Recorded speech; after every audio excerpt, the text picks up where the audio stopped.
कैसे हैं आप लोग? I hope you guys are doing well. और आज हम लोग स्टार्ट करने वाले हैं प्राइमरी एक्टिव ट्रांसपोर्टर्स को।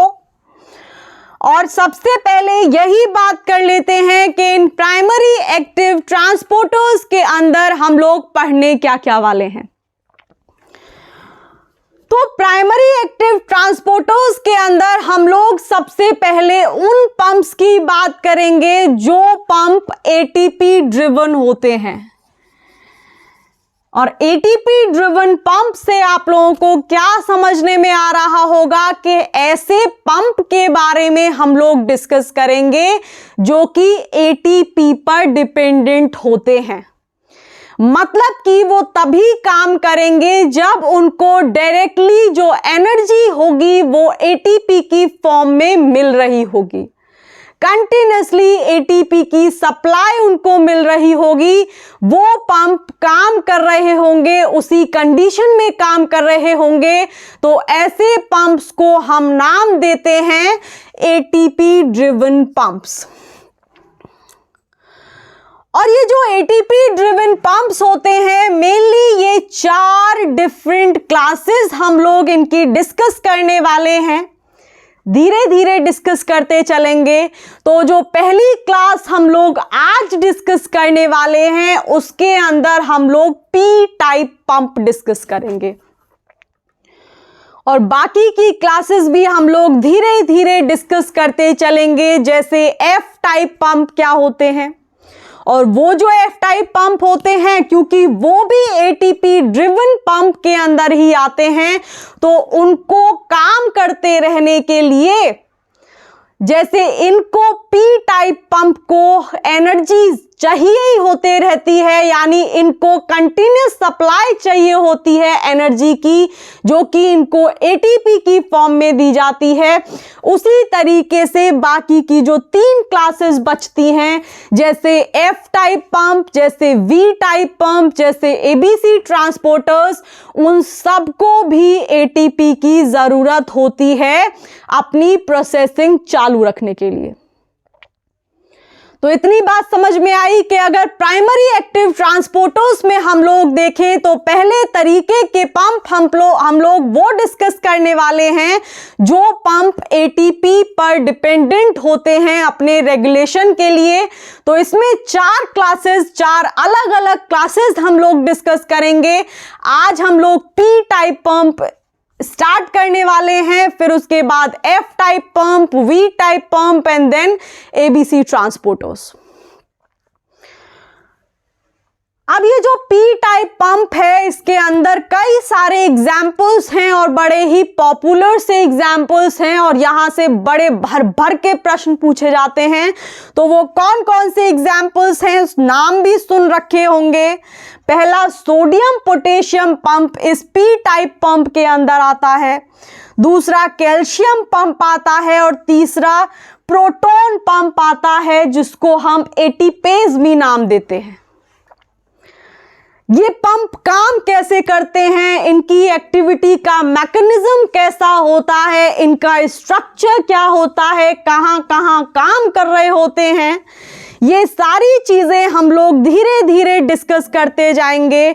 और इन सारे पंप्स को काम करते रहने के लिए कितने अमाउंट की एनर्जी सेल से चाहिए होती है, ये सारी चीजें भी हम लोग डिस्कस कर लेंगे। तो आज के वीडियो के अंदर जो हम डिस्कस करने वाले हैं वो हम लोग पी टाइप पंप से स्टार्टिंग करने वाले हैं। यानी एटीपी ड्रिवन पंप में पहला पंप पी टाइप पंप, और उस पी टाइप पंप का भी पहला एग्जाम्पल हम लोग आज उठाएंगे, जो कि है हमारा सोडियम पोटेशियम पंप। ये पंप काम कैसे करता है, इसकी मैकेनिज्म क्या होती है, एक्टिविटी की, एक्शन की, स्ट्रक्चर क्या होता है, कौन सी 3 अलग अलग सब यूनिट से ये मिलकर के बना हुआ होता है, अल्फा सब यूनिट क्या काम करती है, बीटा सब यूनिट का क्या काम होता है, और गामा सब यूनिट का क्या काम होता है, नहीं पता, अभी उसका फंक्शन अननोन है। तो ये सारी चीजें आज हम लोग डिस्कस करने वाले हैं, तो बिना डिले किए स्टार्ट कर लेते हैं। कर लें, चलो। तो ये जो एटीपी ड्रिवन पंप होते हैं, ये एटीपी डिपेंडेंट ट्रांसपोर्टर्स होते हैं। और इस बात से क्या मतलब है कि इनको काम करने के लिए एटीपी की जरूरत होती है, यानी अगर एटीपी एनर्जी की फॉर्म में इनको सप्लाई नहीं की गई तो इनका काम थांबा हो जाता है, ये रुक जाते हैं, आगे इनकी प्रोसेसिंग नहीं चलेगी। तो ये जितने भी पंप हम चार अलग अलग क्लासेस डिस्कस करेंगे धीरे धीरे।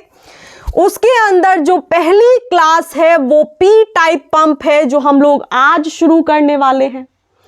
फिर हम लोग वी टाइप पंप डिस्कस करेंगे एंड देन एफ टाइप, उसके बाद एबीसी ट्रांसपोर्टर्स। तो आगे वही लिखा हुआ है कि ये जो एटीपी ड्रिवन पंप्स होते हैं, इनकी चार अलग अलग क्लासेस होती हैं, जिनमें पहली क्लास है हमारी पी टाइप पंप।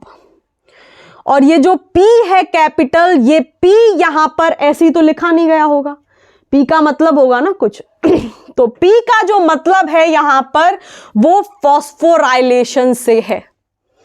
और फॉस्फोराइलेशन किस रेसिड्यू पर होता है वो अभी पता चलेगा। लेकिन पहली जो क्लास है एटीपी ड्रिवन पंप के अंदर, यानी P टाइप पंप, इस P टाइप पंप के अंदर ये जो लेटर P रिप्रेजेंट करता है, ये फॉस्फोराइलेशन को रिप्रेजेंट करता है।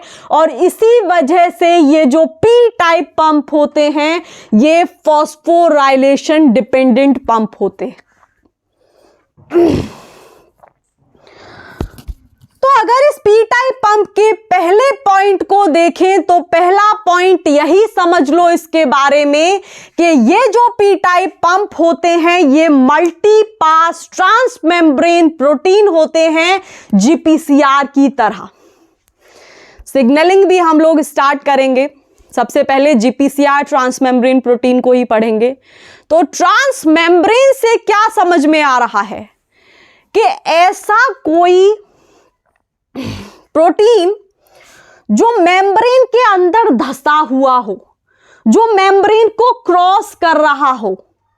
यही तो समझ में आ रहा है। तो इधर देखो, जीपीसीआर जो होता है वो 7 बार मेम्ब्रेन को क्रॉस करता है, तो जीपीसीआर 7 ट्रांसमेम्ब्रेन प्रोटीन के नाम से भी जाना जाता है।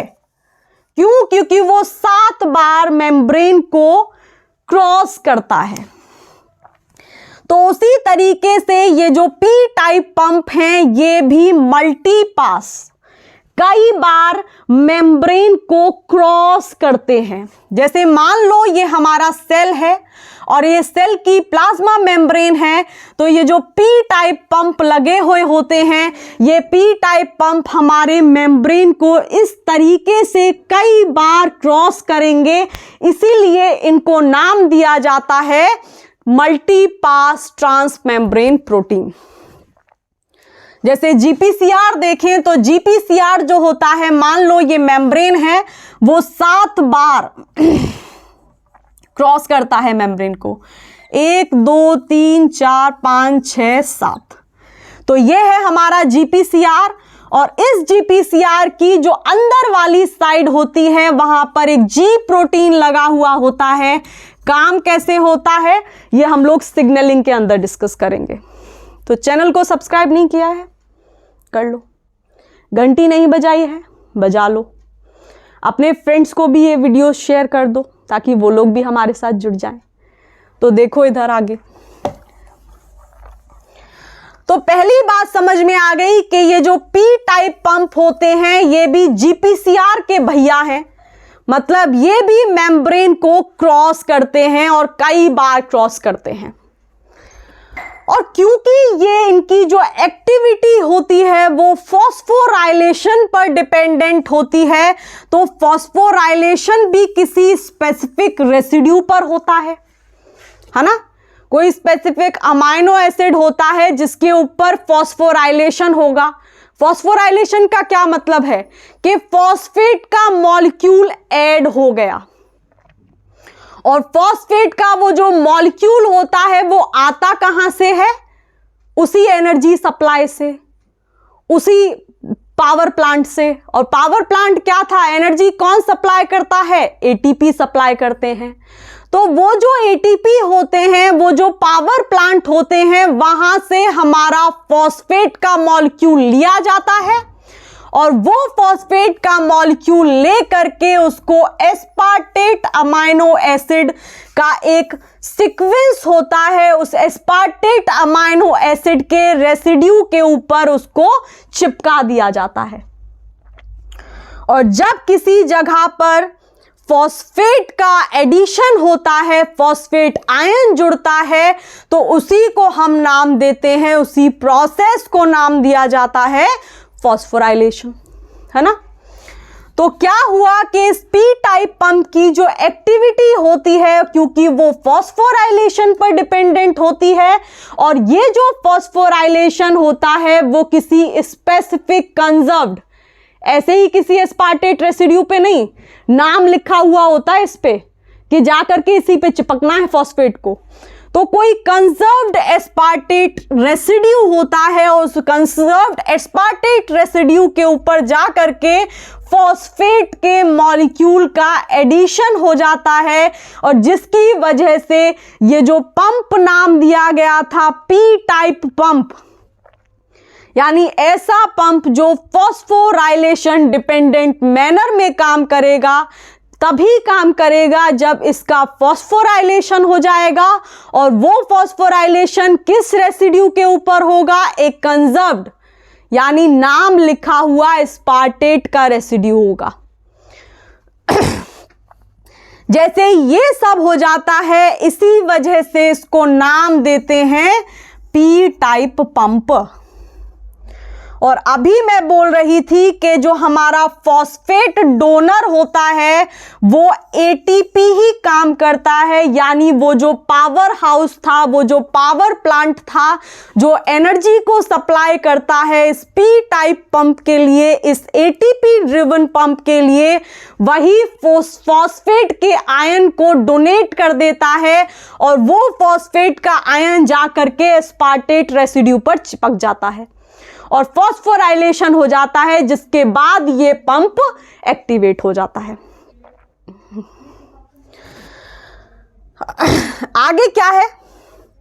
इन पंप को हम एटीपीज के नाम से भी जानते हैं, ठीक है। ये जो पंप है इनको हम एटीपीज के नाम से भी जानते हैं, और एनिमल के सेल के अंदर ये इलेक्ट्रोकेमिकल ग्रेडियंट भी जनरेट करते हैं या मेंटेन करके रखते हैं। और वो कैसे करते हैं? अभी सोडियम पोटेशियम पंप पढ़ेंगे ना, तब बताती हूं। फिलहाल के लिए यही समझो कि ये जो हमारे P type ATP driven pump होते हैं, ये एनिमल की सेल के अंदर इलेक्ट्रोकेमिकल ग्रेडियंट भी मेंटेन करके रखते हैं। और ये क्या बला है? ये सोडियम पोटेशियम पंप में समझाऊंगी, देखो आगे वही है। तो कुछ एग्जाम्पल्स के बारे में, और भर भर के यहां से क्वेश्चंस पूछे जाते हैं, तो इनके बारे में हम लोग डिटेल में डिस्कस करेंगे। इनका स्ट्रक्चर क्या होता है, फंक्शंस क्या होते हैं, मैकेनिज्म ऑफ एक्शंस क्या होता है, काम कैसे करते हैं। तो बिना डिले किए देखो इधर, पहला जो एग्जाम्पल हम लोग डिस्कस करेंगे वो सोडियम पोटेशियम पंप होगा, दूसरा एग्जाम्पल कैल्शियम पंप होगा, और तीसरा जो एग्जाम्पल होगा वो होगा हमारा प्रोटॉन का पंप, जिसे एटीपेज के नाम से भी जानते हैं। तो पहला जो पंप है जिसको हम डिस्कस करने वाले हैं वो है सोडियम पोटेशियम पंप। और ये जो सोडियम पोटेशियम पंप होता है ये काम कैसे करता है, इससे पीछे वाले लेक्चर में भी थोड़ा सा पार्ट हम डिस्कस किए थे, जब हम लोग एक्टिव ट्रांसपोर्ट के अंदर प्राइमरी एक्टिव ट्रांसपोर्ट के बारे में डिस्कस कर रहे थे। और वहां हमने देखा था क्या कि जब ये सोडियम पोटेशियम पंप काम करता है तो काम करते वक्त ये 3 सोडियम के आयंस को सेल के अंदर से बाहर फेंक देता है और 2 पोटेशियम के आयन को सेल के बाहर से अंदर फेंक देता है।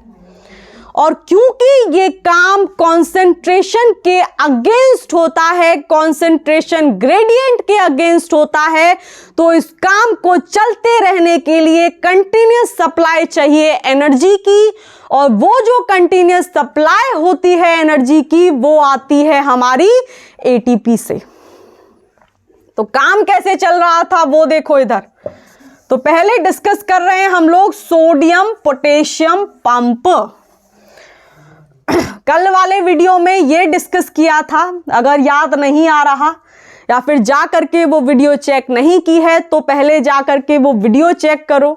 पैसिव मूवमेंट भी देख लो, क्योंकि पैसिव मूवमेंट के अंदर हम लोगों ने 3 इंपॉर्टेंट मूवमेंट डिस्कस किए थे। फैसिलिटेटेड डिफ्यूजन के अंदर एक चैनल मीडिएटेड मूवमेंट और दूसरा कैरियर मीडिएटेड मूवमेंट, और वहीं पर जो दूसरा पार्ट था हम लोग सिंपल डिफ्यूजन डिस्कस किए थे।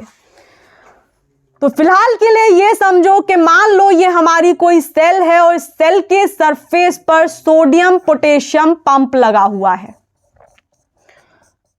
और ये जो सोडियम पोटेशियम पंप होता है ये काम कैसे करता है। जब ये सोडियम पोटेशियम पंप काम करता है तो इसके लिए हमको ये पता होना जरूरी है कि जो हमारे आयंस हैं उनकी कॉन्सेंट्रेशन सेल के अंदर किन किन आयंस की कॉन्सेंट्रेशन ज्यादा होती है, किन किन आयंस की कॉन्सेंट्रेशन सेल के बाहर ज्यादा होती है। तो ये भी प्रीवियस वीडियो के अंदर हम लोग डिस्कस किए हैं। If you have not checked that video then just go and check it. तो फिलहाल के लिए इतना याद रख लो कि पोटेशियम आयन जो होता है उसकी कॉन्सेंट्रेशन इंट्रासेलुलर मतलब सेल के अंदर ज्यादा होती है, और बाकी जितने भी आयंस बचे, चाहे वो कैटायंस हो चाहे वो एनायंस हो, उनकी कॉन्सेंट्रेशन सेल के बाहर ज्यादा होती है। तो यहां क्या हो रहा होता है, इस सोडियम पोटेशियम पंप क्या कर रहा होता है, ये सोडियम पोटेशियम पंप क्योंकि एक्टिव ट्रांसपोर्ट के अंदर आता है तो ये उल्टा ही काम करेगा। और उल्टा काम क्या करेगा कि ये 3 सोडियम आयंस को बाहर फेंक देता है, और जब 3 सोडियम आयंस को बाहर फेंकता है तो 2 पोटेशियम आयंस को अंदर खींच लेता है।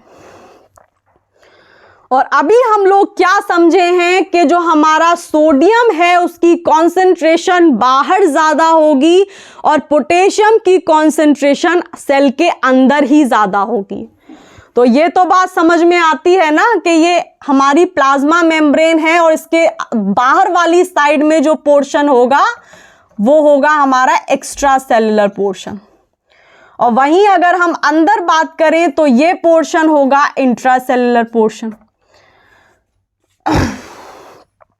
तो हो क्या रहा है, हो ये रहा है कि सोडियम आयन की concentration already extra cellular side में ज्यादा है, लेकिन ये जो सोडियम पोटेशियम पंप एटीपेज भाई साहब हैं ये उधर ही सोडियम आयन को भेजे जा रहे हैं जहां उनकी कॉन्सेंट्रेशन ज्यादा है।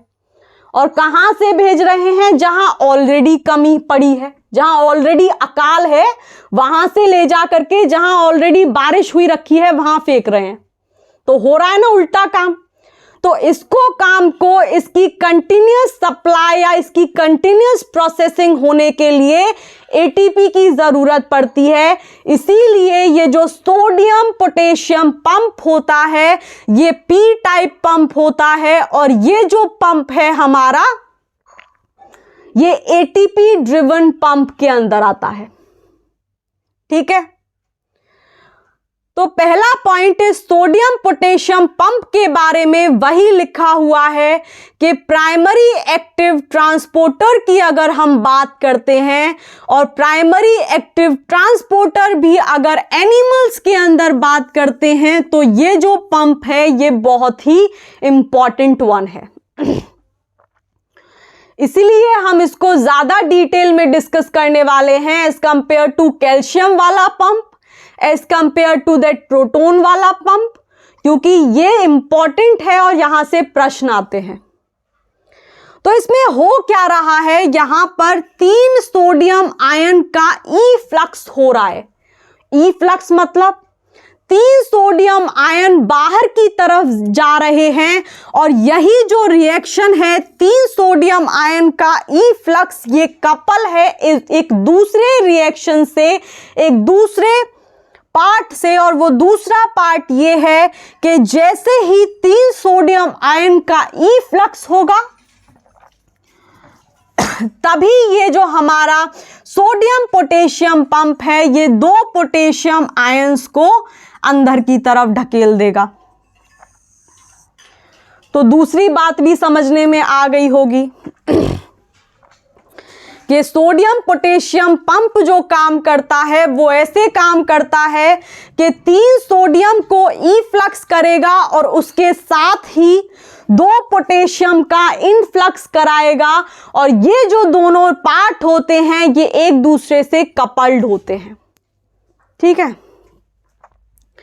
तो इससे क्या होगा, अब मेरे को ये बताओ कि अंदर से बाहर की तरफ 3 सोडियम आयन जा रहे हैं, यानी 3 आयन जा रहे हैं जिनके पास पॉजिटिव चार्ज है, और जो अंदर आ रहे हैं वो सिर्फ 2 आ रहे हैं। तो जो पॉजिटिव आयंस की कॉन्सेंट्रेशन है वो एक्स्ट्रा सेलुलर बढ़ती चली जाएगी या फिर इंट्रा सेलुलर बढ़ती चली जाएगी।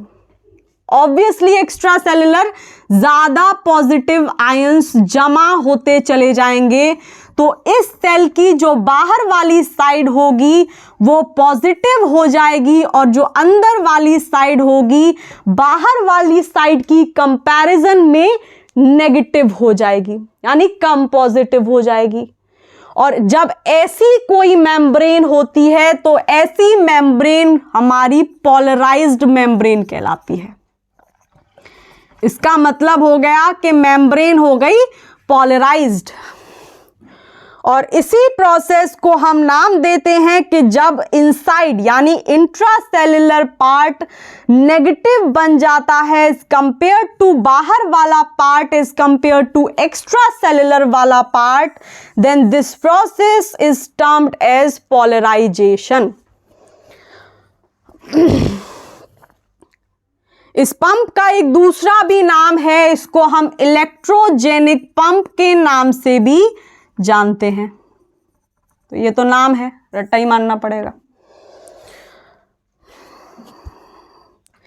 अब एक और इंपॉर्टेंट पॉइंट है, नीचे देखो सबसे, और वो क्या लिखा हुआ है कि एक जो नॉर्मल सेल होगी, नॉर्मल सेल इसका मतलब एबनॉर्मलिटी से नहीं लेकर के चल रहे हैं, इसका मतलब लेकर के चल रहे हैं कि न्यूरॉन वाली सेल को हटा करके बाकी जितनी भी सेल्स हैं होस्ट की बॉडी में, वो जो सेल्स होंगी अगर वहां पर सोडियम पोटेशियम पंप काम कर रहा है तो उस सेल की 1/5 energy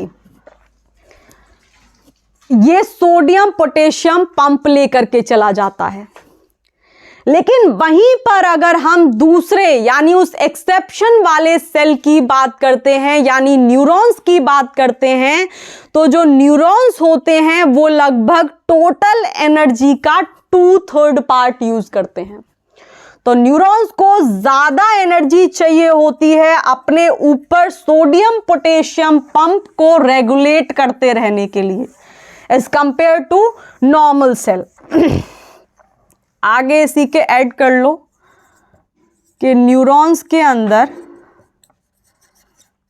they uses 2/3 energy, 2/3 of total energy.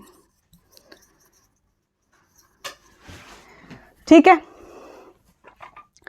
तो ये तो बात हो गई बेसिक चीजें कि ये जो सोडियम पोटेशियम पंप है कितने आयंस को ई फ्लक्स करता है, कितने आयंस को इनफ्लक्स करता है। जो ई फ्लक्स होता है वो ज्यादा होता है या फिर इनफ्लक्स ज्यादा होता है, मेम्ब्रेन किस तरीके से पोलराइज्ड होती है। पोलराइजेशन क्या होता है in case of sodium potassium pump. अब हम लोग बात कर लेते हैं कि भाई ये दिखता कैसा है, शक्ल भी तो पता चले कि जो इतना इंपॉर्टेंट काम कर रहा है, पी टाइप पंप कह रहे हैं इसको, सोडियम पोटेशियम पंप है, ये दिखता कैसा है। तो देख लो भैया इसको, स्ट्रक्चर देखो। अगर हम सोडियम पोटेशियम पंप के स्ट्रक्चर की बात करें तो इसका जो स्ट्रक्चर होता है वो 3 इंपॉर्टेंट सब यूनिट से मिलकर के बना हुआ होता है। तो साथ की साथ नोट्स भी ऐड करते हुए चले जाना।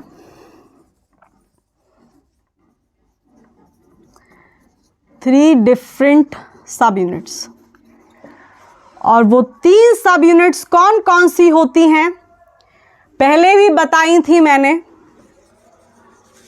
रिमाइंड कराना जरा मुझे। पहली होती है अल्फा, दूसरी होती है बीटा और तीसरी होती है गामा। और ये जो गामा होती है इसको FXYD भी नाम देते हैं।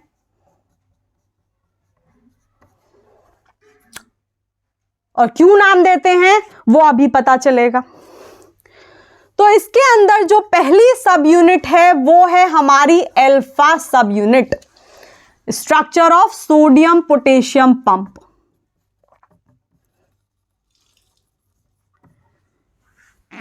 तो इसके अंदर जो पहली सब यूनिट है वो है अल्फा सब यूनिट। और ये जो अल्फा सब यूनिट होती है ये इंपॉर्टेंट पार्ट होती है, ये हमारे सोडियम पोटेशियम पंप का, और ये सबसे बड़ा पार्ट होता है, सबसे बड़ी सब यूनिट होती है तीनों सब यूनिट्स में से।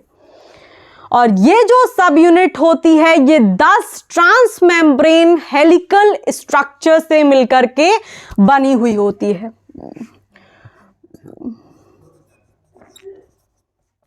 तो ये सबसे बड़ी सब यूनिट होती है। तीनों सब यूनिट्स में से अल्फा बीटा गामा सब यूनिट्स में से अगर देखें तो अल्फा सब यूनिट सबसे बड़ी होती है, जिसके अंदर 10 ट्रांस मेम्ब्रेन हेलिसेस होते हैं। इसका मतलब क्या हुआ कि ये जो हमारी अल्फा सब यूनिट होती है इस सोडियम पोटेशियम पंप के अंदर, ये हमारी प्लाज्मा मेम्ब्रेन को 10 बार क्रॉस करेगी। ये वाला कंसेप्ट तो समझ में आ गया होगा GPCR वाले पार्ट से। तो पहली बात हो गई अल्फा सब यूनिट के बारे में कि ये सबसे बड़ी सब यूनिट होती है जिसके पास 10 ट्रांस मेम्ब्रेन हेलिसेस होते हैं, यानी कि ये 10 बार हमारी मेम्ब्रेन को, प्लाज्मा मेम्ब्रेन को क्रॉस करती है। इसके पास बाइंडिंग साइट्स होती हैं 3, 2 इनऑर्गेनिक आयंस के लिए और एक एटीपेज के लिए। तो दूसरी बात यही है कि ये कैटालिटिक होती है नेचर में, और इसके पास बाइंडिंग साइट्स होती हैं। कौन कौन से आयंस को ट्रांसफर करता है ये? एक तो सोडियम को, दूसरा पोटेशियम को, और एटीपेज के लिए भी इसके पास बाइंडिंग साइट्स होती हैं। एनर्जी भी चाहिए, एनर्जी नहीं होगी तो पंप काम करना बंद कर देगा, थांबा हो जाएगा। अगर डोमेन्स की बात करें तो इस प्राइमरी सब यूनिट के पास या फिर अल्फा सब यूनिट के पास 2 डोमेन होते हैं। पहला डोमेन होता है एन डोमेन और दूसरा डोमेन होता है पी डोमेन। तो इट हैव 2 डोमेन्स, जिसके अंदर जो पहला डोमेन होता है वो एन डोमेन होता है और दूसरा जो डोमेन होता है वो पी डोमेन होता है। ठीक है, तो जो हमारा एन डोमेन होता है वो एटीपी के साथ इंटरेक्ट करने का काम करता है। और वहीं अगर पी डोमेन की बात करें तो पी डोमेन के पास एस्पार्टेट के रेसिड्यूज होते हैं, वही कंजर्व्ड सीक्वेंसेस होते हैं जहां पर आकर के फॉस्फेट आयन ऐड होता है और जहां आकर के फॉस्फोराइलेशन होता है। तो आप समझने में आ रही होंगी, चीजें क्लियर हो रही होंगी कि अल्फा सब यूनिट जो होती है उसी के पास दो डोमेन्स होते हैं। पहला डोमेन हमारा एन डोमेन और दूसरा डोमेन होता है पी डोमेन। अगर एन डोमेन की बात करें तो ये एटीपी से इंटरेक्ट करता है और वहीं अगर हम दूसरे पी डोमेन की बात करते हैं तो इसके पास एस्पार्टेट होते हैं, वही एस्पार्टेट कंजर्व्ड सीक्वेंसेस जो कि फॉस्फोराइलेशन के अंडरगो जाते हैं बाद में, यानी जहां पर बाद में जाकर के फॉस्फोराइलेशन होता है। और फॉस्फोराइलेशन होना जरूरी है क्योंकि ये पी टाइप पंप है।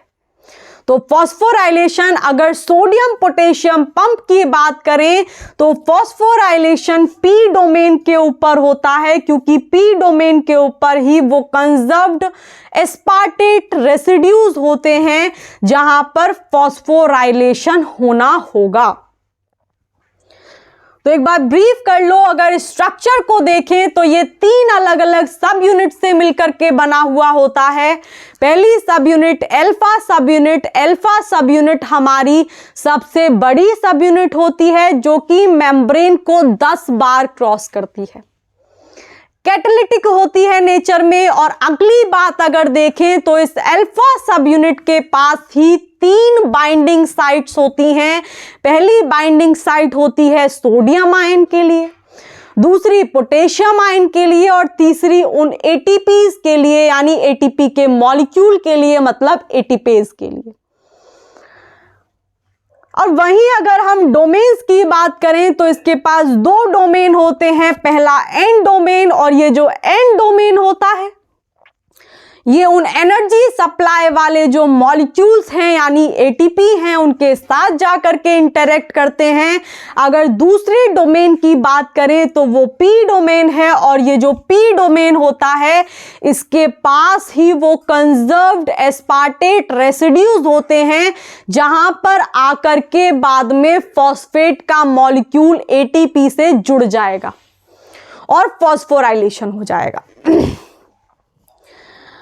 अगर हम बीटा सब यूनिट की बात करें तो बीटा सब यूनिट जो होती है इस सोडियम पोटेशियम पंप की, वो मेम्ब्रेन को सिर्फ एक बार क्रॉस करती है, यानी वो सिंगल बार मेम्ब्रेन को क्रॉस करती है। इसीलिए हम उसको सिंगल ट्रांसमेम्ब्रेन प्रोटीन के नाम से भी जानते हैं। किसको? बीटा सब यूनिट को। इधर देखो, तो दूसरी सब यूनिट है बीटा सब यूनिट, और ये जो बीटा सब यूनिट है ये सिंगल ट्रांसमेम्ब्रेन प्रोटीन है। इसका मतलब ये है कि ये सिर्फ एक बार मेम्ब्रेन को क्रॉस करती हैं। ठीक है, तो ये तो बात हो गई कि भाई कैसी होती हैं। अब बात आती है कि ये बीटा सब यूनिट का काम क्या है। तो जो बीटा सब यूनिट होती है सोडियम पोटेशियम पंप की, वो इस पंप की असेंबली करके रखने में, यानी इस पंप को स्टेबिलिटी प्रोवाइड करती है। ये पंप स्टेबल रहे, ऐसे ही इसके सारे पार्ट्स एक साथ जुड़े रहें, ये सारी चीजों को देख रेख करना इस बी सब यूनिट का काम है। तो काम क्या है इस बी सब यूनिट का? कि ये पंप को असेंबल करके रखने में हेल्प करती है, यानी कि एक तरीके से पंप की स्टेबिलिटी का ध्यान रखना कि पंप स्टेबल रहे, इस काम की जिम्मेदारी बीटा सब यूनिट को दी गई है। और जो हमारे पोटेशियम आयंस हैं वो स्पेसिफिक लोकेशन पर ही बाइंड करें और वो स्पेसिफिक लोकेशन कौन सी होगी, वो अल्फा सब यूनिट के पास होती है। और इस बात का ध्यान रखना कि भी के पोटेशियम आयन अल्फा सब यूनिट की अपनी ही बाइंडिंग साइट पर जाकर के बाइंड हो, इस बात का ध्यान भी ये बीटा सब यूनिट रखती है। तो अगला काम जो ये करती है वो स्टेबिलिटी प्रोवाइड करती है और क्या करेगी, और पोटेशियम आयन की बाइंडिंग स्पेसिफिसिटी को भी रेगुलेट करने का काम बेचारी इस बीटा सब यूनिट को ही अलॉट किया गया है। स्पेसिफिसिटी, ठीक है। तो ये हो गई हमारी दूसरी सब यूनिट। अब तीसरी और बचती है और उसका नाम क्या है, गामा सब यूनिट।